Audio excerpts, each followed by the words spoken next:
Hello guys, this is Viewer Cyprus. Alam nyo guys, may kukwento ko sa inyo. Kasi lumabas ako ng bahay namin. Magwawalis sana ako. Paglabas ko, nakita ko to sa yung 50, nakita ko dun sa pabukana ng gate namin. Takbo guys ako sa loob pabalik. At nilagay ko sa table. Pero nanginginig ako guys nung time na nakita ko. Pero bago ko yung kinuha yung 50 na tinignan ko kung may mga tao na nasa paligid or wala. Wala naman tao. Tapos karipas akong takbo sa loob. Dala-dala ko yung 50 na yan. Balik ulit ako doon kasi ang purpose ko talaga guys is magwalis sa labas. Pagbalik ko guys, di ba iniwan ko na yung 50 na yan dyan sa table. Pagbalik ko guys at aayusin ko yung basurahan namin. Nung inangat ko yung plastic ng basura namin, meron namang 10.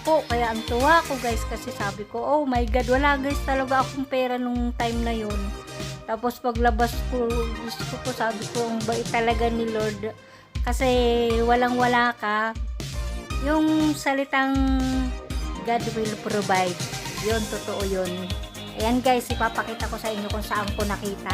Yan, pagbaba ko dyan, yan, tinuturo ko na yan. Pagbaba ko dyan, dyan ko nakita. Tumingin ako sa paligid kasi baka ako may nag-exercise, wala naman tao. Di kinuha ko, pero kala ko ano lang siya, yung laruan lang or something. Pero kung nung pagtingin ko talaga pera, alam ko totoo eh. Kuha ko, takbo ako. Tapos yung sumunod guys, pagkapasok ko, ginalaw ko yung plastic na yan at aayusin ko nga. Naku po, pag-angat ko, may 10 naman sa lupa. Karipas ulit ako sa loob ng bahay, takbo ulit ako, nilapag ko doon. Ayun, tuntua ako.